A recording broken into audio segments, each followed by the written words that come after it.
Hello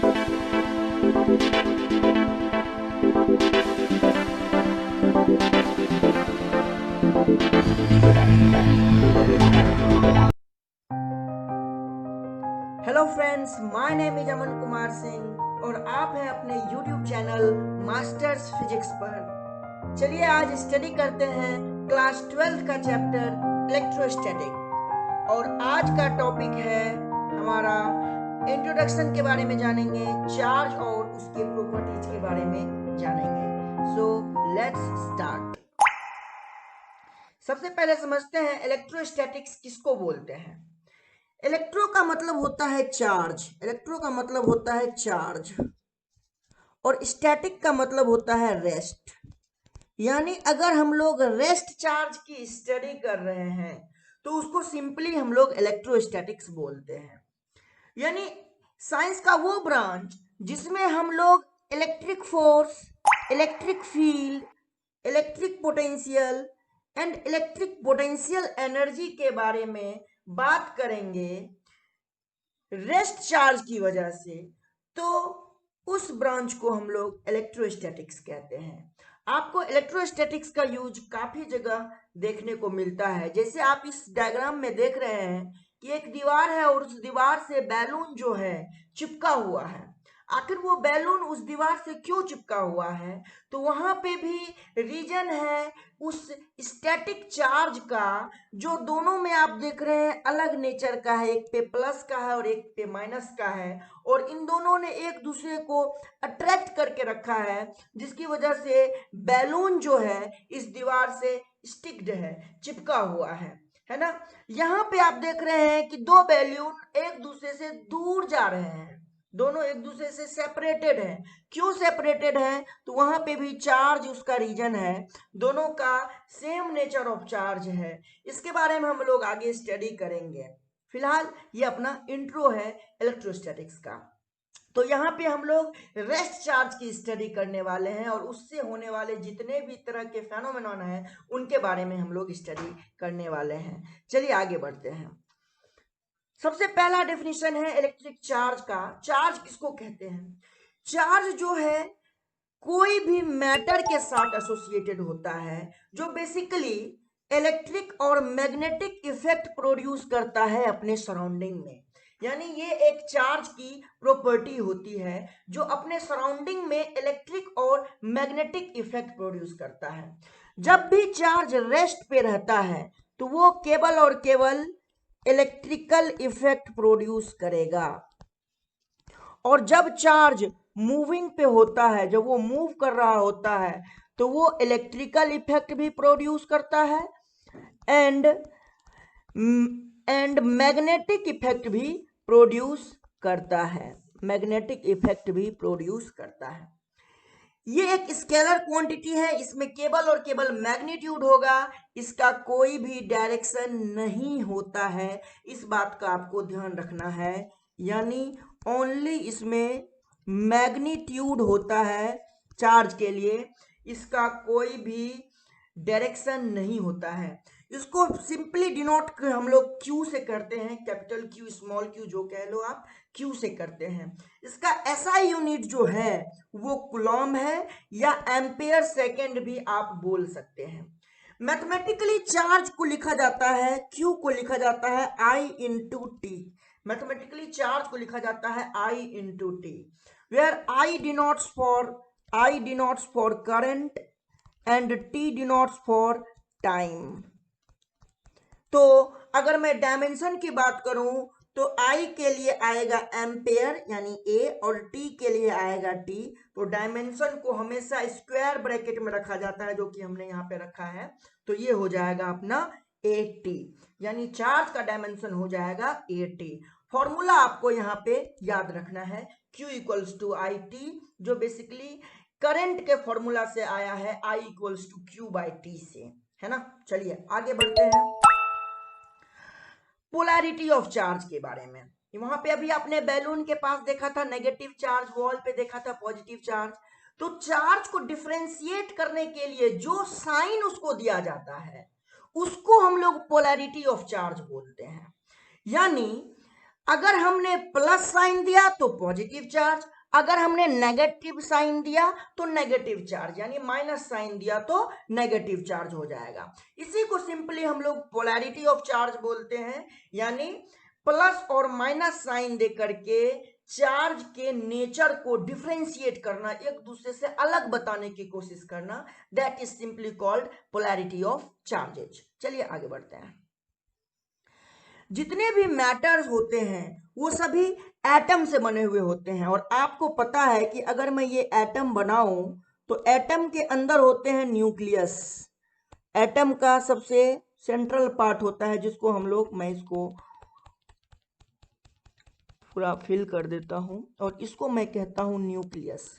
और nucleus के around में ऑर्बिटल्स होते हैं जिसमें कौन घूमता है, इलेक्ट्रॉन घूमता है, जिसमें इलेक्ट्रॉन जो होते हैं वो फ्रीली इसमें रिवॉल्व करेंगे, है ना, फ्रीली इसमें रिवॉल्व करेंगे। इस तरह से बहुत सारे इलेक्ट्रॉन्स हो सकते हैं।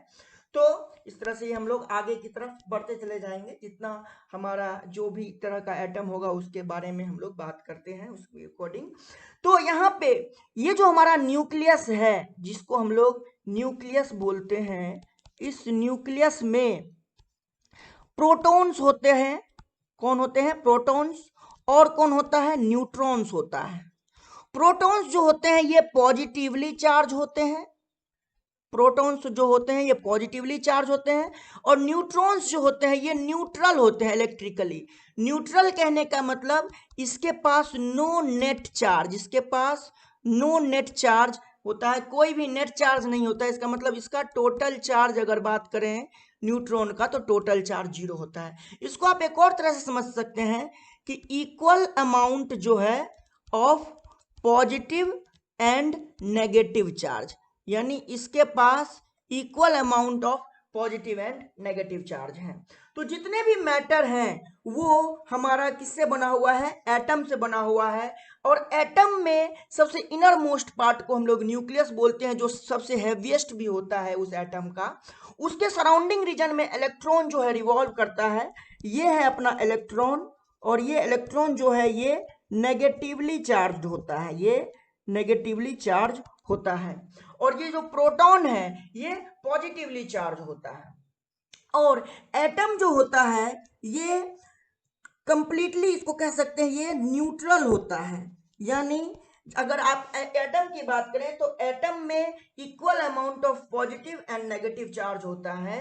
तो ये atom as a whole you can say it is electrically neutral. चलिए यहाँ पे कुछ डाटा है, उस डाटा को ध्यान रखना है। जो सबसे स्मॉलेस्ट यूनिट होता है चार्ज का उसको हम लोग इलेक्ट्रॉन बोलते हैं। एक इलेक्ट्रॉन का जो चार्ज होता है वो यहाँ पे -1.6 इंटू 10⁻⁻19 कूलम्ब होता है। इस तरह से सारे डाटा आपके सामने है, इस डाटा को आपको याद रखना है। Let's move to the properties of charge. तो सबसे फर्स्ट पॉइंट है, लाइक चार्ज जो होते हैं वो रिपेल करते हैं, और अनलाइक चार्ज जो होते हैं वो अट्रैक्ट करते हैं। तो लाइक चार्ज कहने का मतलब सेम नेचर का चार्ज, यानी अगर मान लीजिए यहाँ पे हमारे पास एक चार्ज है +Q और यहाँ पे चार्ज है +Q, तो ये दोनों चार्ज एक दूसरे को क्या करेंगे? रिपेल करेंगे, यानी एक दूसरे को धकेलने की कोशिश करेंगे, पुश अवे करेंगे। ठीक है, मान लीजिए कि फिर से हमारा दूसरा चार्ज -Q है और दूसरे कंडीशन में, और यहाँ भी -Q है। अब ये दोनों क्या करेंगे? दोनों का नेचर सेम है, ये फिर से क्या करेंगे? एक दूसरे के ऊपर फोर्स लगाएंगे, और कुछ इस तरह से लगाएंगे कि दोनों एक दूसरे को क्या करेंगे? एक दूसरे से दूर पुश करेंगे। अब अगर मान लीजिए कि यहाँ का चार्ज तो +Q है और यहाँ का चार्ज -Q है, अब आप क्या देख रहे हैं कि दोनों चार्ज ऑपोजिट नेचर का है। तो अब क्या होगा? अब होगा कि ये दोनों चार्ज एक दूसरे के ऊपर अट्रैक्टिव फोर्स लगाएंगे। तो अब ये दोनों के ऊपर अट्रैक्टिव फोर्स लगाएंगे। तो इन दोनों केस में जब लाइक चार्ज एक दूसरे के सामने है तो रिपल्सन फोर्स लग रहा है, और इस केस में क्या लग रहा है? अट्रैक्शन फोर्स लग रहा है। यानी जब लाइक चार्ज है तो रिपल्सन, और जब अनलाइक चार्ज है तो अट्रैक्शन। चलिए next, electric charge is additive in nature. Electric charge जो है एडिटिव इन नेचर है। कहने का क्या मतलब होता है कि मान लीजिए कोई एक बॉडी है, ये डिस्क्रीट बॉडी है, एक्सटेंडेड बॉडी है, इसमें तीन जगह, यहाँ पे मान लीजिए Q1 चार्ज है, यहाँ पे मान लीजिए Q2 चार्ज है, यहाँ पे मान लीजिए Q3 चार्ज है। Q1 चार्ज का मैग्नीट्यूड जो है वो +2 माइक्रोकुलम्ब है, Q2 चार्ज का मैग्नीट्यूड -3 माइक्रोकुलम्ब है, और Q3 चार्ज का मैग्नीट्यूड +5 माइक्रोकुलम्ब है। तो टोटल चार्ज इस बॉडी पे कितना है, इसको हम लोग फाइंड आउट कर सकते हैं चार्ज के एडिटिव नेचर से। एडिटिव मतलब हम चार्ज को टोटल ऐड कर सकते हैं। तो टोटल चार्ज हो जाएगा Q1 + Q2 + Q3, यानी कि +2 -3 +5, यानी 7 - 3, यानी कि 4 माइक्रोकुलम। यानी टोटल चार्ज इस बॉडी के ऊपर जो है हमारा, ये जो हमारा एक्सटेंडेड बॉडी है, इस एक्सटेंडेड बॉडी के ऊपर जो टोटल चार्ज है वो +4 कुलाम्ब है। यहाँ पे मैं प्लस साइन लिख देता हूं, +4 कुलाम्ब है। चलिए बढ़ते हैं नेक्स्ट प्रॉपर्टी की तरफ। चार्ज जो है वो, उसको तो ना तो क्रिएट किया जा सकता है और ना ही डिस्ट्रॉय किया जा सकता है। ये केवल एक बॉडी से दूसरे बॉडी में ट्रांसफॉर्म हो सकता है, और हमेशा इक्वल अमाउंट ऑफ पॉजिटिव और नेगेटिव चार्ज किसी भी बॉडी पे अपीयर और डिसअपीयर होता है, पहला चीज। दूसरा चीज, चार्ज जो है वो कंजर्व होता है किसी भी आइसोलेटेड सिस्टम का। किसी भी आइसोलेटेड सिस्टम का जो टोटल चार्ज होता है वो कंजर्व रहता है, जो नेट चार्ज होता है वो कंजर्व रहता है। इसको कुछ ऐसे समझिए कि मान लीजिए आपके पास एक न्यूट्रॉन है, तो वो न्यूट्रॉन किस किस में ब्रेक होगा, एक प्रोटॉन में, है ना, और एक इलेक्ट्रॉन में। तो प्रोटॉन, यहाँ पे देखिए न्यूट्रॉन के पास इनिशियली टोटल चार्ज जो था न्यूट्रॉन के पास वो कितना था, 0। अब जो बना है उसको देखिए, बना है एक प्रोटॉन और एक इलेक्ट्रॉन। प्रोटॉन के ऊपर +1 है और इलेक्ट्रॉन के ऊपर -1 है। तो अब भी जो है टोटल चार्ज जो हुआ वो कितना है, हुआ वो अभी भी 0 ही हुआ। यानी चार्ज को हम लोग प्रोड्यूस नहीं कर सकते, ना ही डिस्ट्रॉय कर सकते हैं। इस बात को आपको समझना बेहद जरूरी है।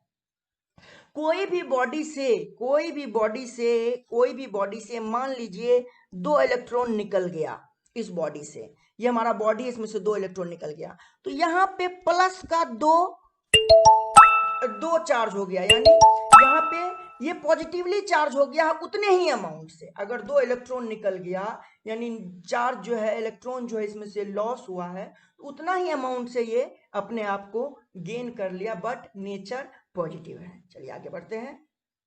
नेक्स्ट प्रॉपर्टी है चार्ज इज क्वांटाइज्ड।